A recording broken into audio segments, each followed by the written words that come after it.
Donc le paradigme islamique, au fond, se trouve dans cette notion de révélation. Cette interaction du divin avec l'humain, à travers un langage, à destination universelle, en passant par un peuple particulier qui s'appelle le peuple arabe du moment coranique. Un passage du particulier à l'universel par le biais du langage et l'intégration de la tradition de ce peuple afin que ce mouvement de la révélation se perpétue jusqu'à la fin des temps. Cette introduction théologique elle est très importante parce qu'avant même de chercher le normatif, l'identitaire, il faudrait saisir le sens avant la pratique. Et le domaine du sens, c'est le domaine de l'aqida, c'est-à-dire la théologie, la formalisation de la pensée qui s'articule autour du sens de l'existence, les finalités de l'existence. On parle souvent de maqasid sharia, mais on oublie maqasid al-khalq. On parle des finalités de la sharia, mais on oublie les finalités de l'existence. Les finalités de l'existence ne sont pas l'objet de sharia, sont l'objet de l'aqida. C'est pour cette raison que les musulmans ils ont formalisé tout un savoir en rapport avec ces notions métaphysiques qui orientent la pensée et l'agir du musulman, bien sûr canalisé par le biais de la charia, mais la charia n'est que seconde. C'est pour cette raison que le fiqh, on l'appelle le furu'. Le fiqh, on l'appelle le furu', c'est-à-dire une branche. Parce que la loi, elle reflète le législateur. Et le législateur ici, c'est Dieu. Et se tromper de Dieu, c'est se tromper de loi. Et donc avant même de parler de la loi, du halal, du haram, etc., de quel Dieu s'agit-il? Et qu'il est son vouloir ici maintenant. Je pense que ce débat sur Dieu, sur l'humain, sur l'existence, n'est pas la mode actuellement. Elle est plus articulée autour de l'identité, du normatif, un normatif qui est devenu un bouclier identitariste de protection, coupé du sens théologique. C'est pour cette raison que j'ai voulu un peu détourner la question par le biais du métaphysique, du théologique, de usul din, les fondements de la religion, ilm al-kalam, ilm al-tawhid, ce domaine oublié aujourd'hui. Parce que là aussi, les musulmans nous ont proposé, les musulmans médiévaux nous ont proposé toute une panoplie d'interprétations du divin, des noms et des attributs, le sens de l'existence, la raison, son statut, la révélation, sa définition. Ce sont des sujets qui déterminent notre rapport à la pratique. Et fondent la pratique et orientent la pratique en même temps. Et donc il ne faut pas isoler la pratique de ses fondements et de ses finalités. Il ne faudrait même pas couper la loi de la mystique, c'est-à-dire l'effet de la pratique sur le cœur qui est le lieu du regard de Dieu. Illa man atallah biqalbin salim. Ça veut dire que l'effet de la loi, il doit transformer intérieurement le musulman. Il doit réduire la distance métaphysique qui le sépare de Dieu. Donc il y a l'aqida, il y a la sharia, il y a l'haqiqa, la réalisation de l'unicité par le passage de l'aqida et à travers la pratique de la sharia, mais l'objectif c'est de rencontrer Dieu, ici maintenant. Avant même le delà. Dieu on peut le rencontrer ici maintenant. Pas par le corps, mais par le mouvement de l'esprit. Et donc, je reviens à la notion fondatrice, qui est la notion de la révélation, qui est un souffle, un esprit. كَذَلِكَ أَوْحَيْنَا إِلَيْكَ رُوحًا مِنْ أَمْرِنَا.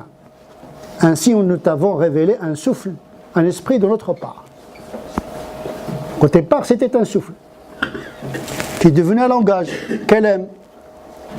Puis le kalam est devenu écrit sur un support. Donc, il y a trois phases. Il y a le souffle, qui vient de Dieu lui-même, à ne pas confondre le souffle avec Dieu lui-même. On ne confond pas le Coran avec Dieu. Le Coran, c'est un ensemble de ayat, des signes, qui indiquent quelque chose, mais qui ne dévoilent jamais le mystère de Dieu. Sinon, c'est la mort de l'intellect et du spirituel. Avec la tradition musulmane, le suspense est entretenu. Révélation ne veut pas dire dévoilement. une indication. La révélation, elle fait un signe.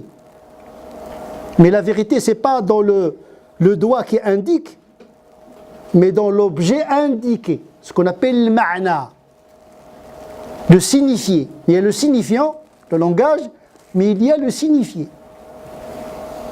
Et donc de la lettre vers le sens. Donc déjà, dans la tradition musulmane, les musulmans distinguent déjà entre la parole intérieure de Dieu, inaccessible, l'esprit, c'est un mystère de Dieu, impénétrable, non saisissable totalement. Et cette pensée intime de Dieu intérieur est traduite en langage, ce qu'on appelle l'ibara. Là, je fais des catégories de la théologie classique, hein, je n'invente rien du tout. Hein. Des gens, ils pensent que là, non, c'est du classique, c'est du qadim, c'est du vieux, recyclé. Parce que même le vieux l'a oublié. Voilà. On a une mémoire sélective, c'est-à-dire que notre héritage, on a un rapport un peu sélectif par rapport à notre héritage, réduit aujourd'hui uniquement al fiqh et le fatwa. Donc une réduction de quelque chose de très large à la question de, on va traiter les problèmes par des coups de fatwa. Aujourd'hui, c'est devenu un commerce, une tendance, des émissions, des conférences, sous forme de comprimés fatwatiques, et qui ne résout jamais le mal qui est mental avant qu'il soit biologique. Et le mental ne peut être guéri pas que par le théologique et le sens et le mystique, pas par le normatif. Le normatif est nécessaire mais n'est pas suffisant. Et donc la parole de Dieu intérieure est inaccessible. C'est traduit en hébreu pour l'Ancien Testament.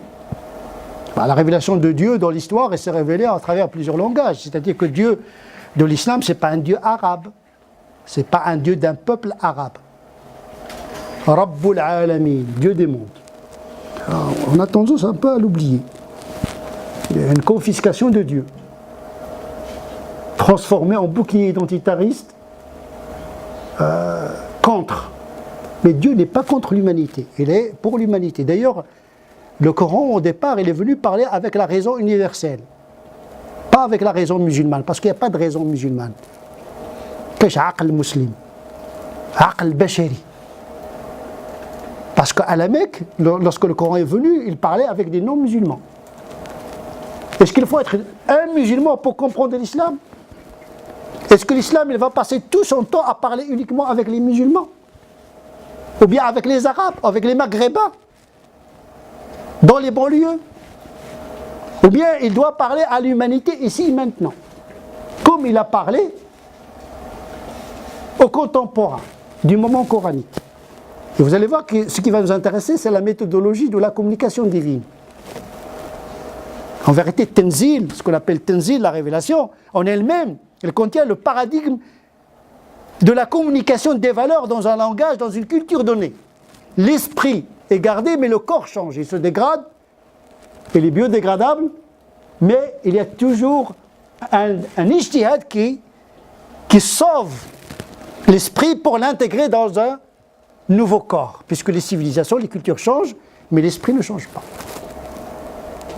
À ne pas confondre dans le message coranique l'excipient culturel qui est parmi sa réception, sa transmission, et le principe actif, c'est-à-dire ce souffle qui ne change pas. Et ça, il faut faire de la chirurgie herméneutique, la microchirurgie herméneutique pour déceler dans le message ce qui est circonstanciel de ce qui est universel, ou bien de ce qui est universalisable. Parce qu'il n'y a pas d'universel abstrait. Généralement, ce sont les forts qui universalisent leurs valeurs. Et c'est tout un débat philosophique que je ne vais pas entamer ici. Qu'est-ce que c'est que l'universel? Ce souffle est devenu une langue bilisanin arabiyyin mubin, une langue claire. Pour eux, pas pour nous. Pour ceux qui ont reçu le Coran. Parce qu'ils parlaient leur arabe. Aujourd'hui, pour accéder au sens de cet arabe, vous êtes obligé de passer par ilm al-badi', al-bayan, la grammaire, le nahu, pour accéder à l'intuition de la langue arabe de l'époque. Quand on dit le Coran est clair, il est clair pour ceux qui ont reçu immédiatement parce qu'il y avait les circonstances de la révélation, il y a le contexte, ils parlaient pas seulement leur langue, ils parlaient leur langage. Et le langage, c'est plus que la langue. On peut parler arabe, mais pas le langage arabe de l'époque. C'est comme le Canadien qui parle le français, mais avec des idiomes différents. Donc, ce langage est devenu un écrit. Et plus on descend de l'ontologique au phénoménologique scripturaire, plus il y a des pertes de sens. Parce qu'entre la parole et ce qui est écrit, il y a des pertes du sens. Parce qu'on le trouve par exemple dans les hadiths. Lorsque vous lisez un hadith, vous avez une photographie. Vous avez un écrit. Mais vous ne savez pas dans quelles circonstances, vous n'avez pas la scénographie du hadith.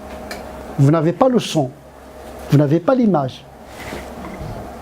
Et donc, vous n'avez pas tout le sens. Vous ne savez pas comment le prophète a parlé. Est-ce qu'en souriant ou bien en étant sérieux?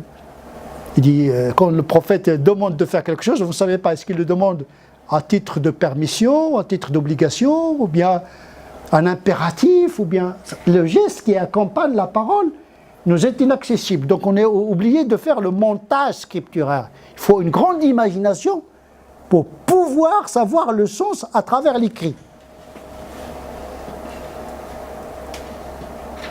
Si aujourd'hui on restitue cette conférence dans un écrit, on ne va pas restituer tout le sens et les a priori. On n'a pas le asbab al-wurud, asbab al-nuzul, le climat. Même le climat, il influence sur le discours. Je suis sûr et certain, s'il faisait beau, peut-être que mon approche ne sera pas la même. C'est pourquoi dans le Coran, il y a le Coran Saifi ou le Coran Chitoui, mais il y a des typologies du Coran en fonction des saisons. Pour comprendre dans quelles circonstances le Coran a été révélé. Ayatul Saif, Ayatul. Donc c'est important, ça donne un petit peu l'incarnation d'une parole dans une situation donnée. Eh bien le Coran, qui est d'origine divine, s'est incarné dans une histoire, dans une langue, etc. Ce n'est pas parce qu'il est d'origine sacrée que tout ce que je comprends du sacré est sacré.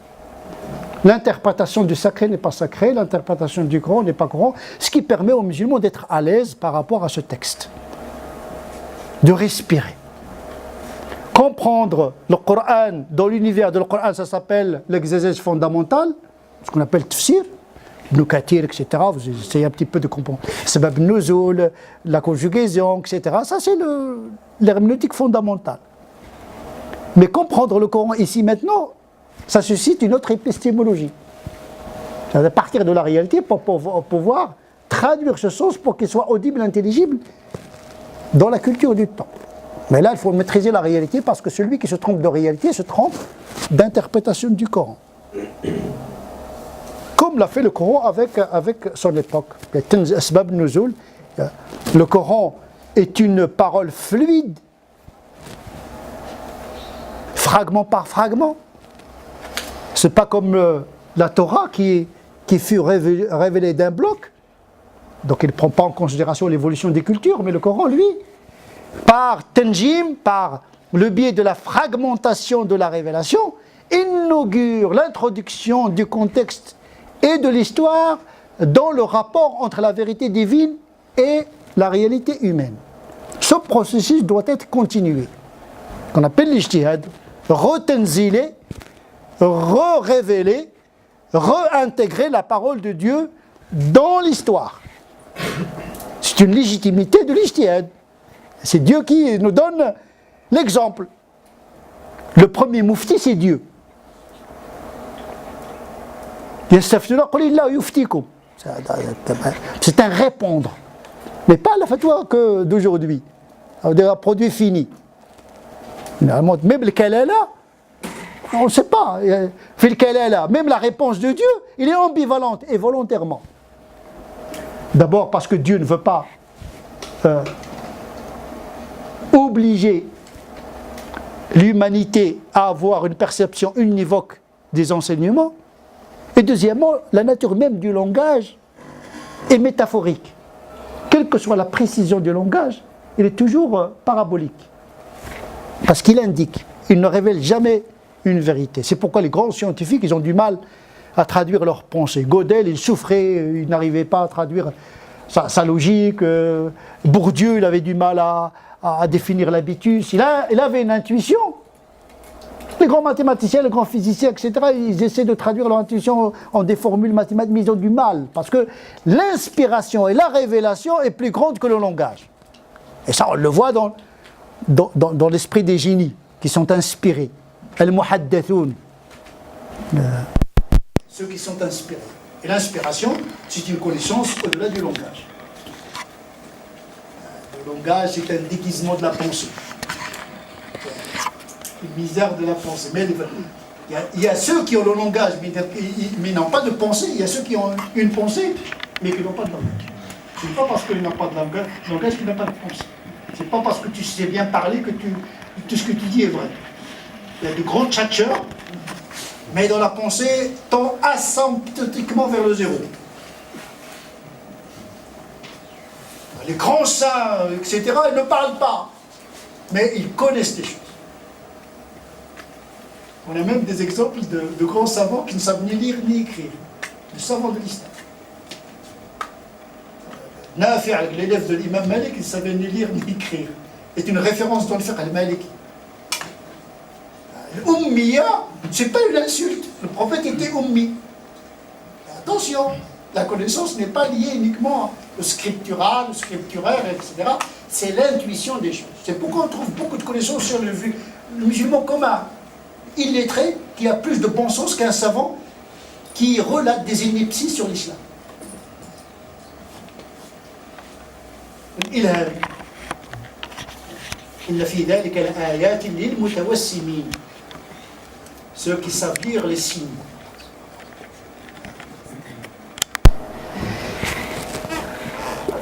Donc la révélation a accompagné l'évolution de cette société primo-musulmane par fragments, sans anticiper l'histoire. Et si vous lisez le Coran, il est anarchique. Anarchique ne va pas dire désordonné. Anarchique, ça veut dire il n'est pas organisé ni en fonction d'une chronologie, ni en fonction d'une thématique. Ça brouille complètement le rapport au savoir. Il y a une cohérence endogène,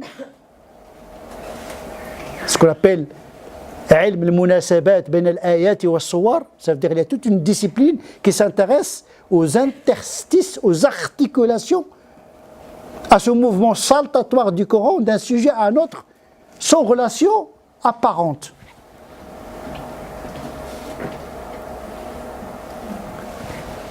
Une discontinuité, mais qui contient la continuité. C'est comme la nature.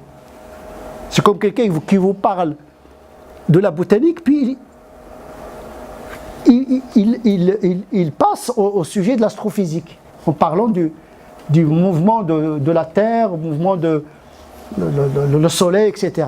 Tout simplement parce qu'il n'y a pas de botanique sans le soleil, la photosynthèse, tout se lie, même s'il y a une discontinuité en apparence, il y a une continuité dans la création. Également dans le Coran, il y a une discontinuité en apparence dans le Coran, mais il y a une continuité dans le sens de Dieu. Et puis il y a une cohérence entre le texte et son histoire.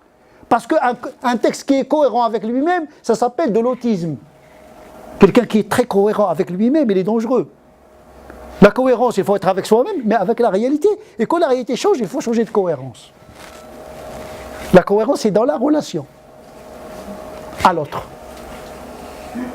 Sinon, on est fermé sur soi-même.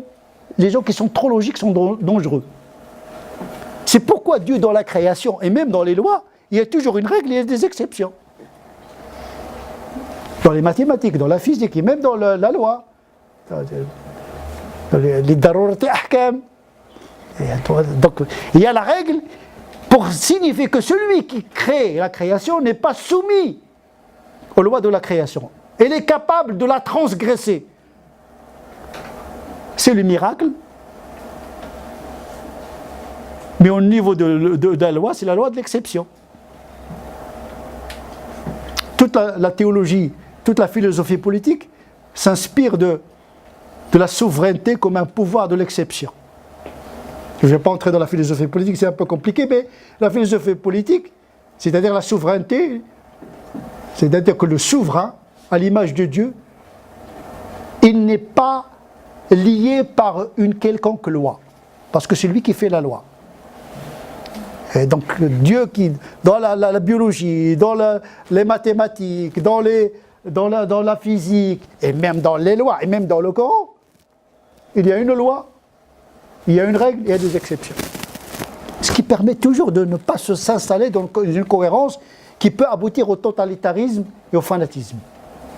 Toujours le paradigme du paradoxe. Et le paradoxe catalyse la pensée. Le fiqh, la théologie, ne peut progresser que par des situations inattendues. C'est pourquoi le Coran, il veut toujours répondre à des situations inattendues. Il n'anticipe pas les événements. Donc il n'y a pas de chronologie, mais il y a la surprise de la situation. Alors, on a vécu ici en France, vers les années 80, on disait, la deuxième génération, les pauvres, ils vont quitter la religion. À cette époque-là, quand on voyait les enfants, ils disaient, la harbat sellek. Nous, on était des étudiants, j'ai dit, écoutez, nous, on va passer 5 ans, on va prendre le diplôme, on va prendre plier bagages, même deuxième génération, ils vont prendre leur foi. Ah ben c'est le contraire qui se produit, ils sont devenus plus fanatiques que nous. Ils sont même maintenant Daesh, le Khimar, le Jilbab, c'est plus que l'humain. On n'a pas imaginé cela. L'histoire a tourné rapidement. C'est pourquoi la pensée théologique, la pensée canonique, il doit composer avec l'incertitude de notre histoire contemporaine. Malheureusement, je n'ai pas tout le temps de vous exposer la théologie de l'histoire, comment composer avec l'histoire, mais ça inspire bien sûr de la révélation, comment le destin nous échappe tout le temps. Il faut être fidèle aux valeurs, mais être capable de négocier la valeur invariable avec la situation. C'est ce que le Coran a fait. Dieu sait ce qu'il veut, il établit des valeurs, mais les traduit dans des lois. L'égalité par exemple, hein, la justice, adilou, c'est un principe, mais ce n'est pas une loi. Le musawat, an-nisa ou shaqa'iq ar-rijal, les femmes sont les semblables des hommes. Ça s'appelle un commandement principiel, universel. Ce n'est pas une loi. La laïcité, ce n'est pas une loi, c'est un principe. C'est la loi 1905. À ne pas confondre le principe et la loi. D'un côté, le Coran, tout en composant avec la réalité, énonce des principes universels. L'ibada, qui est invariable, les 5 prières, le jeûne du mois de Ramadan, ça, c'est pas du circonstanciel, ça, parce que ça relève d'une connexion avec le divin. C'est un langage symbolique, il n'est pas rationnel. Ibadat ghayr ma'qoula, ce sont des actes inintelligibles. Mais dès qu'on passe à l'éthique, au droit, il y a le principe qui ne change pas, l'adl, le musawat, le karama, qad karramna bani Adam, on a donné la dignité à l'être humain, ce sont des principes. Égalité, fraternité, ce sont des principes. Dans le Coran, il a pris le souci de traduire ces principes dans le moment coranique. En matière d'héritage, en matière d'allaitement, en matière d'esclavagisme. Comment un Dieu qui a créé les hommes libres, il reconnaît l'esclavagisme dans le Coran. Non, il a pris en considération une situation, mais il a orienté la pensée vers une libération totale. C'est pour cette raison que les savants au Moyen-Âge disaient « Ash-shari'atu tatashawwafu ila al-hurriya » La charia tend vers la liberté et la libération. Sauf que le Coran et la Sunna, ils ont pris en considération un contexte donné.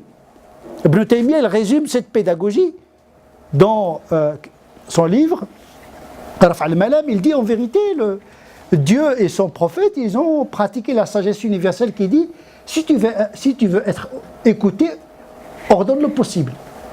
Si tu veux être obéi, ordonne le possible. Et Dieu ne cherche pas à être désobéi. C'est pourquoi toutes les lois qui ont été révélées avec douceur. En vérité, les compagnons n'ont pas fait beaucoup d'efforts, hein, contrairement à ce qu'on pense. Hein.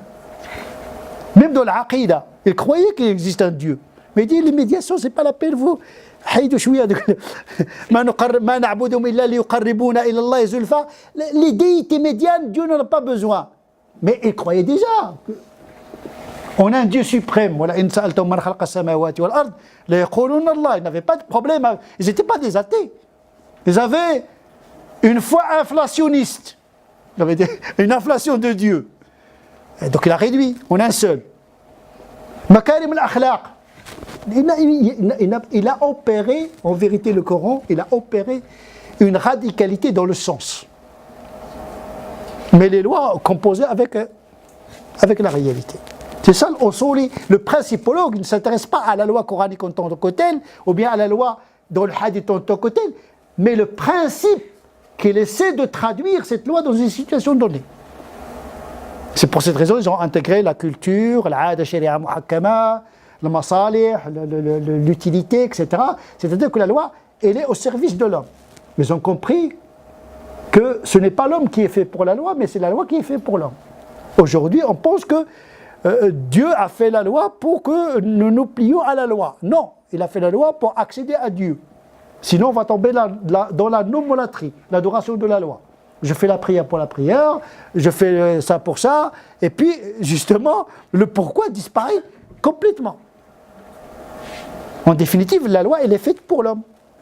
Donc, il faut interpréter la loi dans le sens de mettre l'homme en harmonie avec lui-même, avec Dieu et avec l'entourage. Toute lecture qui crée des ruptures est une lecture fausse de la religion. C'est passer à côté de l'maqasid. Il faut que le musulman soit installé bien dans sa peau, avec Dieu, avec l'environnement, sinon sa religiosité va être décalée et risque de produire des souffrances qui vont interrompre le cheminement vers Dieu. Donc le bon dosage, la bonne interprétation, et c'est ce que la révélation a essayé de négocier. En vérité, Dieu a fait tout pour qu'il soit accessible à l'humanité de l'époque et à l'humanité d'aujourd'hui. Sauf qu'aujourd'hui, les musulmans font obstacle entre Dieu et l'humanité. Et on revient à la question de l'identité, qui devient un obstacle qui empêche l'accès justement au mystère de Dieu, qui est le cœur du dispositif de l'islam, parce qu'on parle aujourd'hui plus de l'islam que de Dieu lui-même. Alors qu'au Moyen-Âge, le mot islam n'existe presque pas. Il y avait des hommes, Dieu. Puisque nous sommes dans un régime théologique qui fait de l'islam une religion de textes et d'individus sans médiation communautaire et sans médiation institutionnelle. L'islam n'est pas une religion d'un peuple, ni une religion d'une église. Une religion d'individus en connexion avec Dieu par le biais du texte. Et au fil de l'histoire, les musulmans ont assumé leur lecture, leur interprétation en tant qu'individus. Et on ne parlait pas beaucoup de l'islam. On ne dit pas la théologie musulmane au Moyen-Âge. Vous n'allez pas trouver un ouvrage au Moyen-Âge qui s'appelle Al-Aqida al-Islamiyya. Par contre, l'Aqida al-Ash'ariyya, qui est attribuée à son fondateur, Ash'ari. Plus de 80% de Al-Sunna ou Al-Jama'a sont des Ash'arites, le reste c'est Hanbalites. Et Maturidites, l'Aqida al-Maturidiyya, l'Aqida al-Hanbaliyya. On attribue même la dogmatique, on l'attribue à son auteur, qui est un individu. Il propose, il fait un travail, il propose une démocratisation de la pensée. Que le meilleur gagne. Vous n'allez pas trouver Sharia al-Islamiyya, ça n'existe pas au Moyen-Âge, Sharia al-Islamiyya. Le fiqh al-Maliki, le fiqh al-Shafi'i, le fiqh... On attribue le rite à l'auteur, à l'individu. Plus que cela, il n'y a pas Mus'haf Allah, Mus'haf Uthman, le corpus d'Uthman, parce que celui qui l'a compilé. Attention, entre la parole de Dieu et le corpus, il y a une distance. Le corpus, c'est le Mus'haf. Le Coran, le Kalamullah, c'est autre chose. Tout toutes les paroles de Dieu ne sont pas dans le Coran. Ah bon? Mais oui. Ça y est, Dieu n'a plus rien à dire. Ça y est, là, avec la mort du prophète, Dieu, ça y est, il est devenu muet, il ne parle plus. Il a parlé avec Moïse, il va parler le jour du jugement dernier.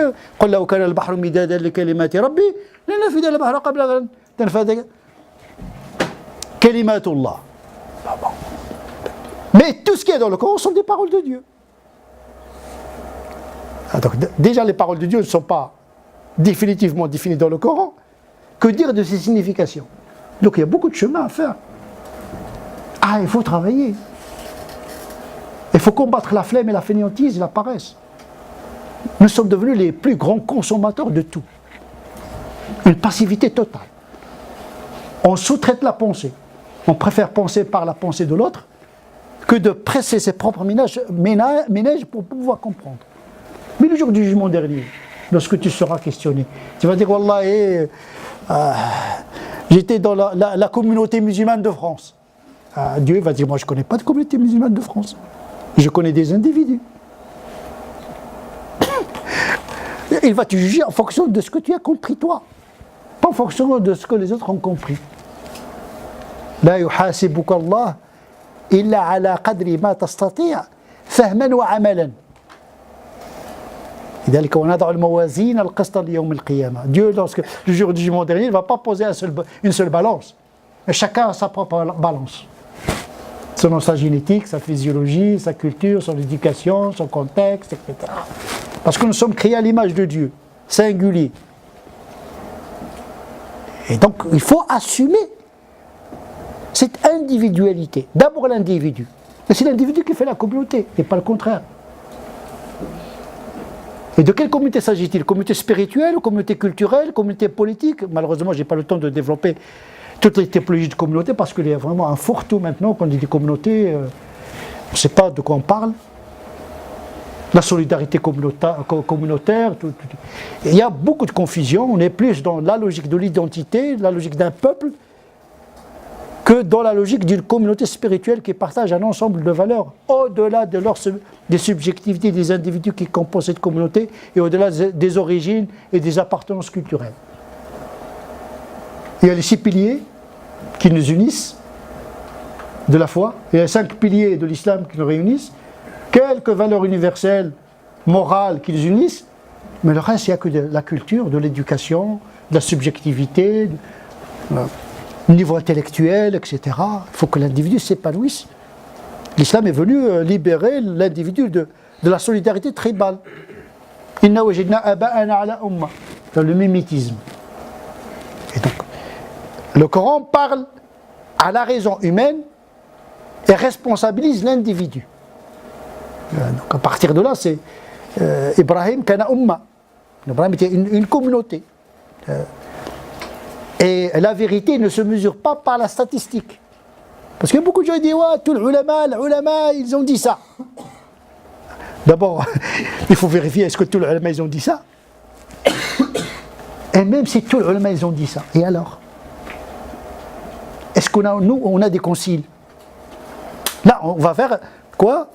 La notion de l'ijma, qui est mal interprétée, devient comme en vérité un copiage de l'Église catholique. C'est-à-dire une parole infaillibilisée par l'ijma. Vous savez, ce mot de consensus, c'est l'un des notions de usul fiqh la plus compliquée à débrouiller. Qu'est-ce que c'est que l'ijma? Est-ce que c'est la majorité? Est-ce que l'ijma temporel, absolu? Quelle est la différence entre l'ijma et le ma'loum min ad-din bid-darura, ce qui est reconnu comme essentiel de par les enseignements de la religion tels que les 5 prières, le jeûne du mois de Ramadan, etc. etc. Et peu importe, le musulman peut commettre des erreurs même dans les noms et les attributs de Dieu. Tout simplement parce que pour Dieu, il n'y a pas d'obligation de résultat, ni en matière intellectuelle, ni en matière morale. Ce qui est demandé à l'être humain, c'est de mener le combat, le jihad intellectuel qui s'appelle l'ijtihad, et le combat moral qui s'appelle jihad al-nafs. La victoire morale vient de Dieu, mais le combat incombe à l'individu. La réflexion incombe à l'individu, mais l'accès à la vérité n'est pas une obligation.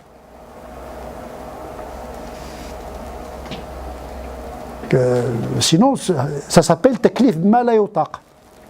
C'est demander l'impossible. Parce que la vérité de Shafi'i en matière de normes, ce n'est pas la vérité d'Abu Hanifa, ce n'est pas la vérité de... La preuve, c'est que notre histoire a démontré qu'il est très difficile d'avoir le même avis sur tout. Beaucoup de choses, aujourd'hui, sont présentées aux musulmans comme quelque chose d'acquis. C'est ijma'. Ça n'a jamais été le cas. Ils ne sont même pas d'accord sur un ensemble d'attributs de Dieu. Ils ne sont même pas d'accord sur l'unicité de Dieu. Comment voulez-vous qu'ils soient d'accord sur ces lois? L'unicité en tant que principe, c'est une chose, mais quand vous entrez dans les détails de l'unicité, eh bien, vous avez plusieurs théologies. Je vais vous choquer. Le Dieu des Ash'ari, ce n'est pas forcément le Dieu des Hanbalites. Quel Dieu choisir? Je suis à l'image de ce que pense de moi mon serviteur. Et oui,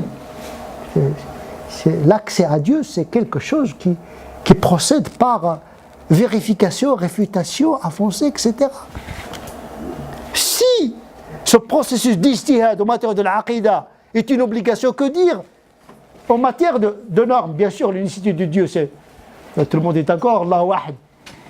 Mais dès que vous commencez à... Qu'est-ce que ça veut dire wahid? Est-ce que c'est un nombre? Les attributs de Dieu, les attributs d'essence, etc. La question de Rahma. Comment interpréter la loi de Dieu à la lumière de Rahma? Comment interpréter la charia à la lumière de l'adl? Attention, l'adl au Moyen-Âge, ce n'est pas forcément l'adl aujourd'hui. Parce qu'il y a la justice légale, la justice principielle, il y a la justice ressentie. Parce qu'il y a un volet de sentiment dans la justice. Et comment percevoir la justice qui s'inspire de Dieu qui est l'adl dans des situations, comment repenser la loi de l'islam en fonction justement de cette cinétique de l'évolution et de l'individuation dans le rapport à ces notions-là. Dans un monde où la notion de la communauté est très volatile, parce que généralement les musulmans, ils font référence à la communauté quand ça les arrange, mais dès qu'ils peuvent s'en passer, c'est comme nos mosquées. Parfois elles sont remplies avec des gens qui ont des problèmes, dès que leurs problèmes sont réglés, on ne les voit plus. C'est comme avec Dieu d'ailleurs. Quand on est dans la mouise, on s'adresse à Dieu. Mais dès qu'on a le compte bancaire un peu fourni, notre rapport à Dieu dépend de notre carte bleue. L'autonomie, la suffisance, ça y est, tawakkul msha, tawakkul, ça on mettra ça. Donc le rapport à Dieu, elle est sujet à notre situation sociale, etc. Que dire le rapport à la communauté? Donc la question de la communauté, c'est un mot qui demande explication. Malheureusement, je n'ai pas le temps de développer la question de la communauté politique, la communauté nationale. Et là, je serais obligé de faire de la philosophie, de la théologie politique. Et je ne peux pas escamoter le sujet, si ce n'est que rappeler qu'à l'époque du prophète, déjà, la question de la communauté a été inscrite dans le Wathiqa, Wathiqat al-Madina, une proto-constitution, où il est écrit que les musulmans et les juifs de Banu Aouf constituent une seule communauté, dans le sens de communauté politique. Le lien est très fort. Ça veut dire que les musulmans, si un juif est attaqué, ils doivent sacrifier leur vie pour le défendre. Ça, c'est la fraternité nationale. Al-Dimma.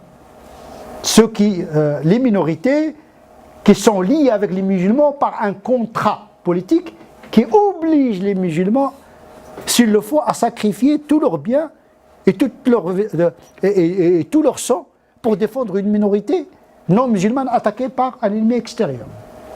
Même si cet ennemi extérieur est un musulman. Ça veut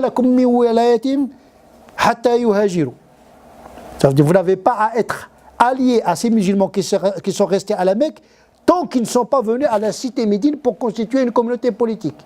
C'est-à-dire que la communauté politique, quand il y a un conflit, l'alliance politique prévaut sur l'alliance religieuse en cas de conflit. Parce que le contrat universel en islam, elle est au-dessus des appartenances religieuses. Ici, le droit est au-dessus de la théologie. D'ailleurs, le prophète, lorsqu'il a conquis la Mecque, justement, c'est pour défendre Banu Khuza'a, qui était une tribu polythéiste, qui était alliée politiquement au prophète. Donc le prophète, il a pris des armes, justement pour défendre une tribu polythéiste. Donc attention, communauté nationale, aujourd'hui, en France, il y a des militaires musulmans qui sont engagés dans l'armée française. S'il meurt, il meurt fils sabilillah, parce qu'il honore un contrat citoyen. On peut mourir martyr pour défendre un homme musulman. Et on peut entrer en enfer si on tue un homme musulman qui vit avec un musulman en paix. Man qatala mu'ahidan lan yadkhul al-jannah. Dans le Bukhari, celui qui tue un homme musulman lié avec les musulmans par un contrat de citoyenneté n'entrera pas au paradis. Et malheureusement, on n'a pas encore une théologie de l'altérité. L'autre qui n'est pas musulman. C'est aussi une problématique chez nous, parce qu'il y a des barrières théologiques qui nous séparent mentalement avec les autres. Nous confondons le mécréant avec l'incroyant. Le mécréant, c'est celui qui a rencontré le prophète, doté de miracles, de révélations, et qui a refusé de croire en lui en connaissance de cause. C'est le kafir. Kafir dans le sens théologique, qui mérite sanction eschatologique. Celui qui n'a pas... Nous, on n'est pas des prophètes, on n'a pas de miracle. Comment celui qui ne croit pas à mon islam n'est pas un mécréant. Il est un croyant, oui, mais pas un mécréant. وَمَا كُنَّا مُعَذِّبِينَ حَتَّى نَبْعَثَ رَسُولًا. Dieu n'a pas châtié un peuple tant que celui-ci n'a pas reçu un prophète. Pas des musulmans, pas des disciples de... On n'est pas des prophètes, moi. Si je parle avec quelqu'un sur Dieu, etc., c'est du pipeau, etc., il n'a pas convaincu, c'est pas mécréant. Je veux dire, tu vas aller au jardin parce que tu n'as pas cru en moi. Mais qui es-tu? Tu lis le Coran. Mais le Coran, il parlait à un peuple arabe, je ne comprends pas quand on lit le... Même nous qui sommes arabes, c'est pas facile de comprendre le Coran. Donc on est en train d'importer les conditions du moment coranique pour l'appliquer ici maintenant. Le kafir du moment coranique, c'est le kafir d'aujourd'hui, et le musulman de l'époque du prophète, c'est le musulman d'aujourd'hui. Et ça, ce n'est pas les vulgaires qui le disent, ce n'est pas les communs des musulmans, ce sont des théologiens, malheureusement, et des imams qui véhiculent cette pensée anachronique et fausse, à tel degré qu'aujourd'hui, nous avons on enseigne aujourd'hui, jusqu'aujourd'hui, ce n'est pas Daesh, mais on enseigne jusqu'aujourd'hui dans les facultés de l'islam classique, l'Azhar, le fiqh al-Shafi'i. Et on ne fait pas de distinction. Et quand vous lisez des passages dans ce fiqh-là, c'est pire que Daesh. Pour le shafiisme, par exemple, le non-musulman a deux choix. Ou devenir musulman ou être zigouillé. Sauf le chrétien et le juif, s'il paie la jizya, il peut être indemné. En dehors de ces deux catégories, le non-musulman qui n'est pas chrétien juif, ou bien il entre en islam, ou bien il subit la mort. Ça c'est le fiqh. Donc on va apporter tout ça maintenant. Ici, qu'est-ce qu'il faut importer du Moyen-Âge? Parce qu'à un moment donné, cette fluidité de la révélation, qui est composée avec un paradigme intuitif avec la réalité, c'est ossifié à travers des doctrines médiévales. Il y a une congélation, ossification de la pensée théologique, la pensée canonique au Moyen-Âge, et jusqu'à aujourd'hui on fonctionne avec ça. Ou bien nous avons le mimétisme doctrinal, ou bien le wahhabisme, le salafisme, qui est un prélèvement scriptural arbitraire sans doctrine. Le wahhabisme, c'est l'accès au texte sans doctrine. Ou bien nous avons des doctrines qui ont été forgées au Moyen-Âge et qu'on veut l'appliquer dans une réalité qui n'a rien à voir ni avec le moment coranique ni avec le Moyen-Âge. Parce que la pensée théologique et canonique s'est formalisée dans une logique califale impériale, où le non-musulman n'est qu'un minoritaire. Est-ce qu'on doit imposer aux musulmans aujourd'hui qui sont minoritaires dans une mondialisation où les cultures sont intriquées, nous sommes dans une configuration complètement différente.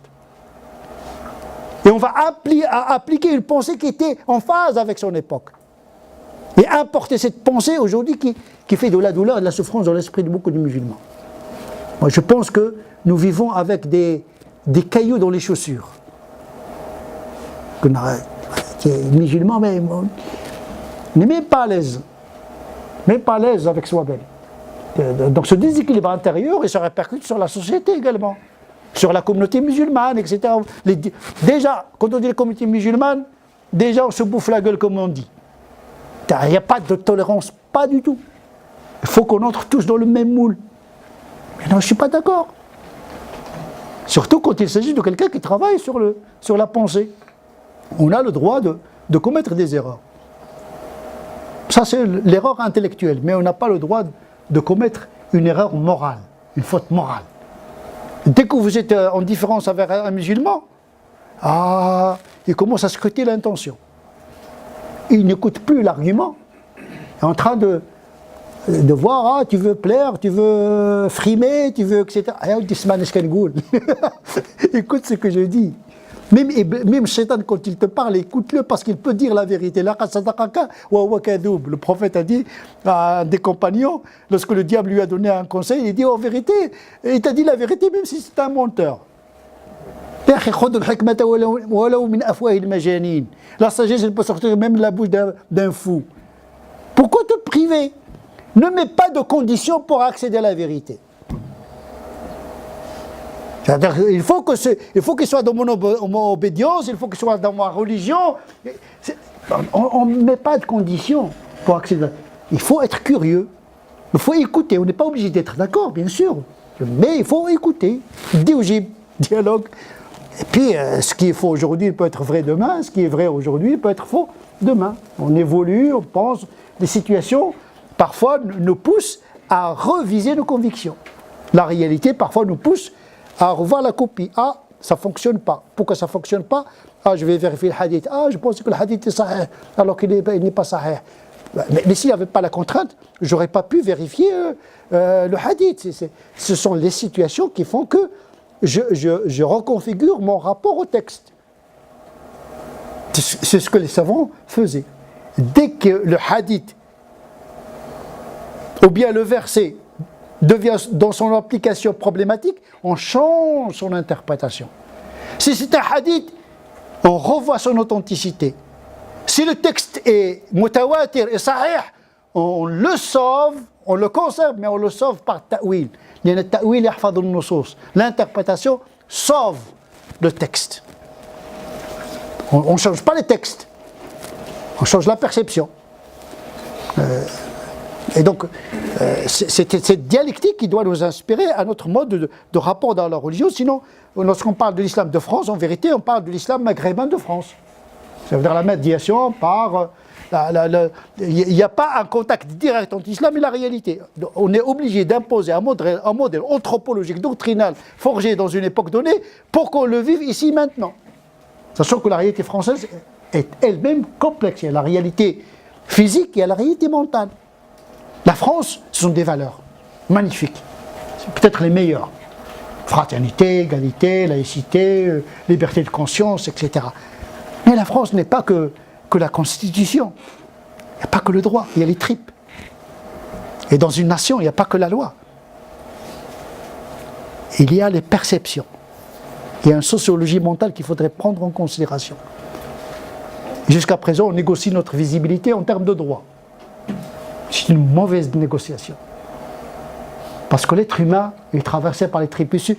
Et c'est l'être humain qui fait la loi. Ils peuvent changer la loi. On peut même basculer vers une dictature. On peut même basculer vers une extermination. L'homme, il reste un homme. C'est lui qui fait la loi, c'est lui qui change la loi. Donc c'est une visibilité qui se négocie uniquement en termes de constitution, de droit universel, de dignité, c'est bien, mais ce n'est pas suffisant. Parce qu'à force de revendiquer ce qui est légitime, vous pouvez renforcer chez l'autre la perception d'une communauté conquérante. Ils vont entrer par le droit, ils vont changer le droit. Parce que comme nous, nous doutons des autres, les autres également doutent de nous. Ben oui. Si nous, on dit, c'est une formule comme un verset coranique, à force de la répéter, on ne nous aime pas. Mais qu'est-ce qu'on a fait pour être aimé? On aime les gens intelligents, on aime les gens qui sont forts, qui sont riches, qui sont influents. Mais l'humanité n'aime pas les pauvres et les marginaux. Il faut se faire aimer. Mais oui. قعد انت في الدار ديالك ناعس يبغيوك يجيبوا لك الماكله تاع الدار. Il faut mériter. Il faut se retrousser les manches. Et celui qui faut nager, il ne vient pas avec un gilbab, c'est avec un short, pour ne pas dire autre chose. Tu tombes dans la réalité, il faut que tu ajustes ta morphologie. Je dis toujours, les musulmans ont débarqué dans le paquebot France avec beaucoup de marchandises, avec beaucoup de valises. Vous savez, quand on venait avec le bled. Bienvenue sur le paquebot France, il n'y a pas de problème, il y a de la place. Mais attention, il y a des juifs avant vous, il y a des agnostiques, il y a des catholiques, la majorité silencieuse. Là, on est en train, par notre visibilité, de doper le christianisme. On est en train de déséculariser toute une société. On est en train de réveiller les vieux démons chez les autres. Le laïc devient chrétien. Parce qu'il y a devant lui un musulman, trop visible. Aucune غير كانت شي visibilité ديال الخير. Il n'y a pas de visibilité de générosité, il n'y a pas de visibilité de perfection, l'efficacité dans le travail, il n'y a pas de visibilité dans le respect de l'engagement de la parole. La visibilité ديال الفيرني, le maquillage, le قندورة والحجاب والبوشخي حلال. On a plus de boucheries halal que de mosquées halal. Même dans nos mosquées, parfois je me pose la question, est-ce que c'est une mosquée halal? Il y a plus de bagarres que de prières. C'est une réalité sociologique, c'est ça la visibilité de l'islam également. Il n'y a pas que... De quelle visibilité? Déjà on est visible. Ethniquement on est visible. Tu n'as pas besoin de dire musulman. Oh, je veux qu'il sache musulman. Et alors, enchanté. Et après ça devient ridicule. Je veux être visible. Les babouches, les trucs. Non, la visibilité, il faut qu'elle soit productrice de richesse et de valeur ajoutée pour la société. C'est l'aspect positif de cette présence. En matière d'apport philosophique, artistique, intellectuel. Aujourd'hui, la technique, c'est la question de notre temps. Quelle visibilité de discours théologique et philosophique sur la technique en tant que musulman? Niet. On tourne encore autour du hijab, autour du djilbab, autour du niqab, autour de la barbe, autour du qamis, autour de... Il n'y a que de la visibilité. On n'a pas d'autres sujets, nous. On nous impose des sujets, des fausses équations. Que dire de l'homme aujourd'hui? Quel discours théologique sur la société, sur l'humanitaire, sur la solidarité, sur ce que produit la technique comme altération de l'humain. On parle de l'augmentation de l'humain, on est en train de le diminuer. Il y a l'homme qui disparaît devant la machine. On va être bientôt gouverné par des algorithmes. Et il faut une visibilité de la pensée également. Il n'y a pas de pensée. Et donc, la réalité française, c'est une réalité également tripale, pas rationnelle. Donc il faut apaiser. C'est pour cette raison qu'on a besoin pour le moment d'un discours d'apaisement pour pouvoir entrer en dialogue et communication, parce qu'il faut dire que la société a peur de nous. Nous, on n'a pas de problème peut-être dans notre tête, mais ce qui se passe dans le monde musulman, les masses médias, ce qu'ils véhiculent, il faut entrer dans la tête d'un commun des Français. Un bombardement matin et soir. C'est même un miracle que les musulmans ne soient pas agressés matin et soir. Mais ça risque de arriver. Ah oui, tout est probable. Donc moi, en tant que théoricien, métaphysicien, je vois le présent, mais je vois le temps lent. Le temps de la religion, ce n'est pas le temps politique. Ce n'est pas le temps de l'identité. C'est une vision qui s'inscrit à long terme. Si on veut vraiment que l'islam soit une religion de l'Occident, il faut du temps. Et celui qui veut courir 40 km, ce n'est pas comme celui qui veut faire 100 mètres. Ce n'est pas le même rythme. On commence d'abord par l'aqida, par l'ibadat, par le dhikr, les pratiques invisibles, la pensée intime de Dieu.